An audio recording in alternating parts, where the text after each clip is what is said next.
পানী পুৰি বাৰু কোনে ভাল নাপায় কওকচোন। পানী পুৰি বুলি ক'লে জিভাৰ পানীখিনি আগতে পৰে আৰু পানী পুৰি খাবলৈ পালে বাপৰে বেলেগতো একো নালাগে। চ' আজি ভাবিছোঁ অলপমান পানী পুৰি ঘৰতে বনাওঁ।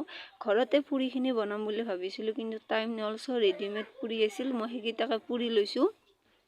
তাৰপিছত ইয়াত পুৰিকেইটা পুৰি লোৱা হৈ গৈছে। ইয়াত মই তেতেলী অলপ তিয়াই থৈ দিছোঁ পানীত, আৰু ইয়াত আছে বইল কৰি থোৱা আলু, এইখিনি মই ৰেডি কৰি লৈছোঁ। আৰু ইয়াত আছে কেঁচা পিঁয়াজ, অকণমান মটৰ, এটা কেঁচা জলকীয়া। মই বেছি স্পাইচি কৰা নাই কাৰণ আমাৰ আইনেও খাব। চ' ইয়াতে মই আলুখিনিৰ ওপৰত দি লৈছোঁ। তাৰপিছত ইয়াত দি দিম আমি অকণমান নৰ্মেল যিটো নিমখ ঘৰত ব্যৱহাৰ কৰে সেইটো মই দি দিছোঁ। তাৰপিছত দি দিম অকণমান ক'লা নিমখ, টেষ্টৰ কাৰণে আৰু ভাল লাগে।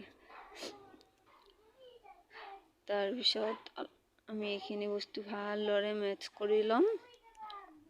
ইয়াত তেতেলীখিনি তিৱা হৈ গৈছে। ইয়াত দি দিছোঁ অকণমান কেঁচা ধনিয়া, অকণমান আলুটো দি ল'ম, ভাল লাগে আৰু। এইখিনি গোটেইখিনি দি কৰি মই আৰু মিক্স কৰি লৈছোঁ। এয়া আমাৰ পানী পুৰি ৰেডি। এতিয়া ইয়াক টেষ্ট কৰিম। পুৰিটো ভাঙি ইয়াত অকণমান আলু দি ল'লোঁ, আৰু অকণমান স্পাইচি তেতেলীৰ পানী।